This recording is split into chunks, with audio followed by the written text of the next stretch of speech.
Doing well.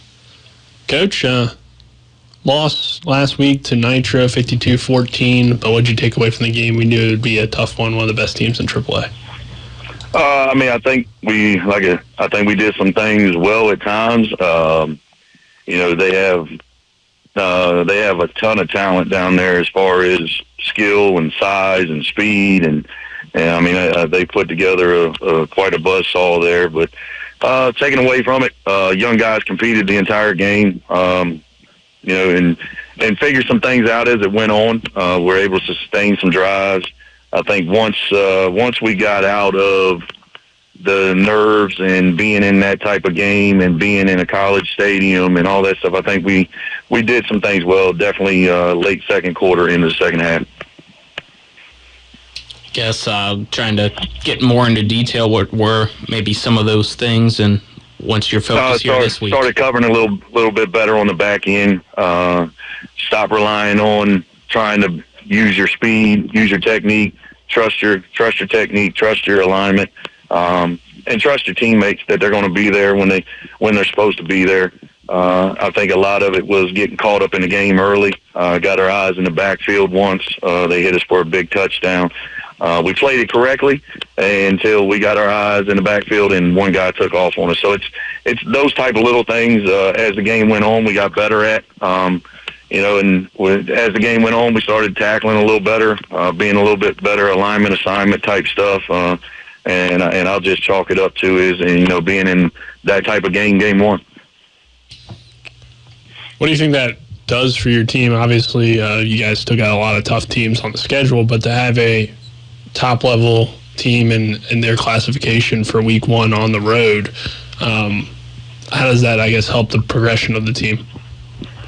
I can tell you, they got talent. I mean, I can't speak enough about the talent that they have down there. They're two defensive ends, are probably two of the better defensive ends I've seen in the entire state in a long time. They get after you.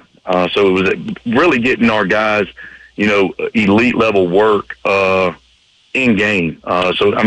We don't get those type of edge rushers in practice. So getting those in a live game made our tackles better. Our interior guys went against 2D tackles that, are big, strong, fast, and physical. And as the game went on, it got better. So for us, it's, going into a game like that. And you're playing Malachi Thompson, top receiver in the state. We were able, he beat us on a lot of stuff early, but as the game went on, kids started to figure some things out and competed a little bit. And, going into a game like that young, you don't know what to expect as far as how they're going to respond to some adversity. And I think they responded by continuing to compete and figure things out on the go. And that was good for us early to go ahead and let's go jump into this thing. Let's get better and get into week two. Speaking of that, it's Washington this week. What have you been able to see in film, and what stood out to you about the Patriots? They bring a lot of pressure. They do a couple different things on the back end. The quarterback, he can really extend plays with his legs. And their receivers run scramble drill really, really well. They work the open space. And at the end of the day, the name of the game is, putting pressure on other teams to do things that they don't want to do. And they've done that, especially week one with Woodrow Wilson. They put them into some things they didn't want to do. Coach, we talk about it all the time every year at this matchup, rivalry game, usually similar styles on both sides as well. So I guess you'd say in a lot of ways a lot different from what you had heading into last week. What's the excitement level for the guys, and just what's your thoughts on the rivalry and what it means to the program? Well, I think, back when we used to play this game one on a Thursday night, it sort of created that rivalry type environment because we were the only game on Thursday night, game one, EPAC game. And I don't think it hasn't changed the last few years when it's been moved out of year one. It's still a game that, we both want to win, and, it's the first EPAC game for us and for them. And, anytime you can get a win in the EPAC, it's big for you. And I think that adds to it a little bit.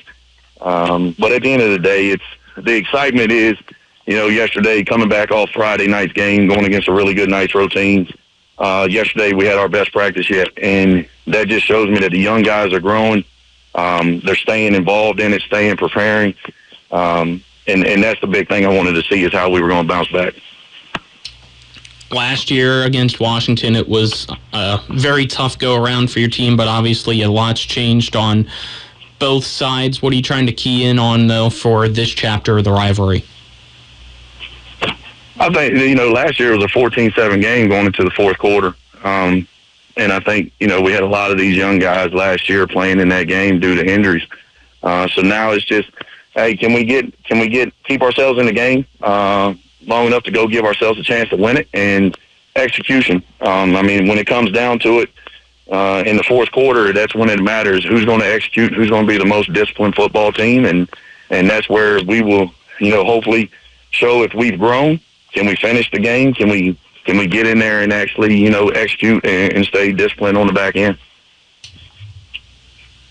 It's a road game for you guys here once again in the EPAC, though, so always expect a good crowd for both sides. What are some of the challenges, though, about going into Washington for a Friday night? We actually started preparing for it yesterday at practice. Anytime you play EPAC game, it's the crowd's really into it. It's a loud environment. Bands will be playing. So for us, we had kids hollering and screaming at the offense yesterday as they were trying to run their stuff and have music blaring in the background to try to go ahead and set the tone early of, hey, how we got to communicate, even though it's going to be loud, make sure our eyes are in the right spots, make sure we're communicating everything we need to execute. How'd that go? At the beginning, it was because last week's game, playing in a college environment, it really wasn't, that it didn't travel well on both sides. It was just a real quiet game down in the valley there. But this week we knew it was going to pick up a little bit.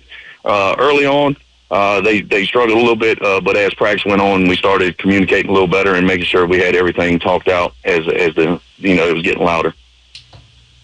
What's kind of the message to the team before kickoff this week, Coach?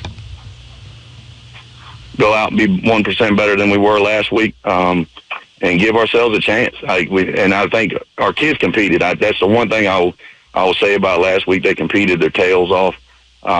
This week we got to go in and compete, but at the end of the day, we got to go in, execute, stay in the game, make sure we're locked in on all aspects of it, communicate, alignment, assignment, and the biggest thing is when adversity strikes, keep competing your tails through it, just for the simple fact of teams that fold, the game's over. Teams that fight through it, you can give yourself a chance later on. Okay, Coach Faircloth, anything else? If not, we'll get to the fun question. No, that's it. All right, fun question for this week. Coin toss. Heads or tails? What do you guys usually pick? I've never told kids what to pick, but I'll be honest with you, I always went against the grain, so I would pick heads. All right. There you go. You're the first one that said that. Do you tell them anything? The only thing I tell them is if I want the ball or don't want the ball, and I tell them what end that we want to defend. Okay. There you go. Thank you. Yes, sir. I appreciate it. Best of luck Friday, Coach. All right. Thank you, fellas.